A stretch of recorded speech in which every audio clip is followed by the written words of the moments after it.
नमस्कार भागवान भाइयों, यदि आपने हमारे YouTube चैनल को अभी तक सब्सक्राइब नहीं किया है तो प्लीज़ हमारे YouTube चैनल को सब्सक्राइब करें। भागवान भाइयों, यदि आपके मन में किसी भी तरह के कोई भी प्रश्न है तो आप कमेंट बॉक्स में लिख सकते हैं। और हाँ, यदि आप कुछ जानकारियाँ साझा करवाना चाहते हैं या फिर कुछ सुझाव भी देना चाहते हैं तो वो भी हमें कमेंट बॉक्स पर लिख कर दे सकते हैं। भागवान भाइयों, आज की इस वीडियो में हम सेब के ऑर्चर्ड में प्रूनिंग के दौरान लगाए जाने वाले अत्यधिक महत्वपूर्ण कट्स के बारे में जानकारी साझा करने की कोशिश कर रहे हैं।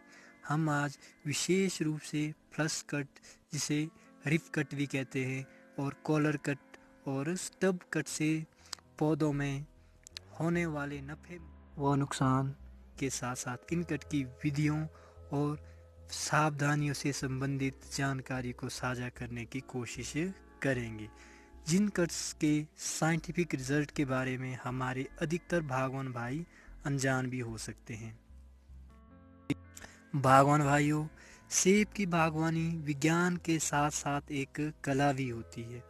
किस टहनी को काटा जाए और किस टहनी को रखा जाए, यह कार्य भी बिना ज्ञान व कला के कठिन होता है। तो आइए बागवान भाइयों, सर्वप्रथम फ्लश कट से संबंधित जानकारी हासिल करते हैं। फ्लश कट, जिसे रिप कट भी कहा जाता है, यह कट आमतौर पर लगभग सभी प्रूनर के द्वारा लगाया जाता है। इसको लगाने के दो प्रमुख कारण हो सकते हैं। वो हो सकते हैं या तो आलस या फिर अज्ञानता। फ्लश कट एक अंतिम कट होता है जो ब्रांच कॉलर के नीचे लगाया जाता है। जो ब्रांच में कॉलर होता है बागवान भाइयों, उसके नीचे लगाया जाता है और यह इनर लेयर को भी ओपन कर लेता है। बागवान भाइयों, इनर लेयर वो लेयर होती है जो प्रकाश संश्लेषण का काम करती है, जो जाइलम के माध्यम से पौधों में खुराक का काम करती है। पौधों में जो पोषक तत्व होते हैं और जो पानी होता है, जड़ों के माध्यम से कैम्बियन लेयर में वो पत्तों तक पहुंचता है। बागवान भाइयों, कैम्बियन लेयर प्रकाश संश्लेषण का काम करती है और साथ ही साथ जो जाइलम होता है बागवान भाइयों, ये भी एक तत्व होता है जो आमतौर पर पौधों में पाया जाता है, जिसको तरु तंतु भी कहा जाता है। यह पौधों में वहाँ पर होता है बागवान में जहाँ पर ब्रांच और ट्रंक एक दूसरे को जुड़ते हैं, यानी कि कॉलर पर ये जाइलम होता है जो प्रकाश संश्लेषण के माध्यम से हमारे पौधों में पोषक तत्वों को पहुंचाता है। तो बागवान भाइयों, जो ये फ्लश कट होता है, यह एक फाइनल कट होता है जो ब्रांच कॉलर के नीचे लगाया जाता है और यह कैम्बियन लेयर को ओपन कर लेता है, जिससे रॉट की संभावना रहती है, सड़न की पॉसिबिलिटी ज़्यादा हो जाती है।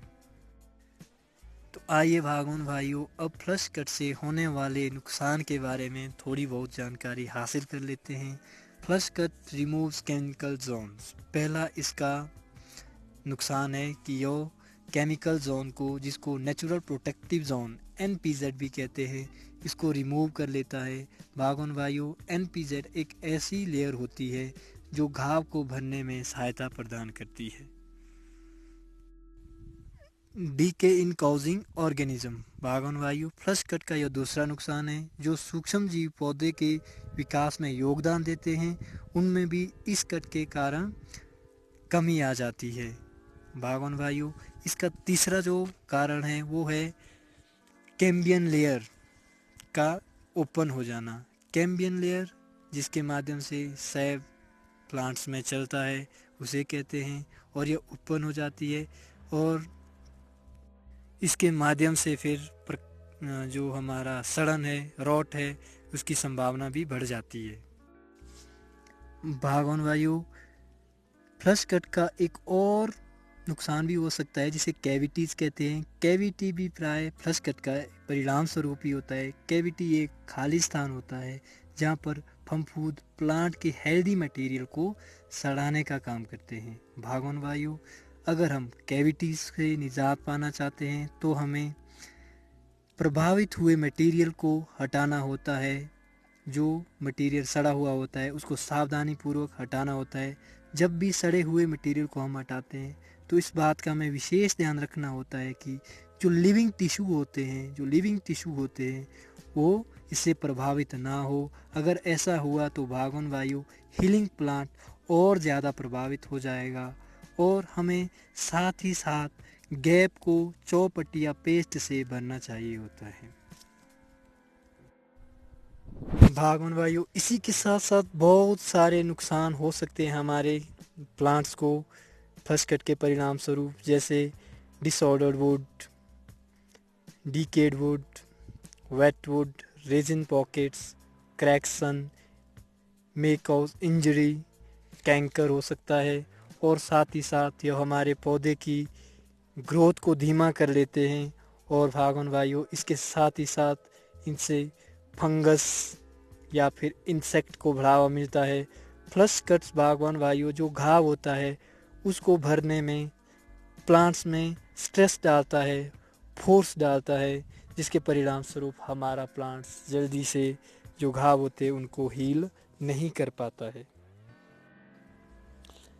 भागवन वायु फ्लश कट से संबंधित और अधिक जानकारियाँ, जो सावधानियाँ हैं, जो समाधान है, वो वीडियो के अंत में हम आपको बताएंगे। तो भागवन वायु अब बात करते हैं कॉलर कट की। कॉलर कट भी एक तरह का प्रूनिंग का कट होता है। यह कट तने से कुछ दूर ब्रांच पर लगाया जाता है। भागवन वायु इस कट से किसी भी तरह के दुष्प्रभाव प्लांट्स पर नहीं पड़ते हैं। यह कट जो हमारी नेचुरल प्रोटेक्टिव लेयर है उसको प्रभावित नहीं करता है। और ये नेचुरल प्रोटेक्टिव लेयर वाउंड को हील करने में सहायता प्रदान करती है। और साथ ही साथ यह कट कैम्बियन लेयर को भी एक्सपोज नहीं करता है। तो भागवन वायु जब भी आप कट लगाते हैं, जो फाइनल कट लगाना होता है वो कॉलर कट होना चाहिए, ताकि हमारी कैम्बियन लेयर ओपन ना हो और नेचुरल प्रोटेक्टिव जो लेयर है वो भी रिमूव ना हो।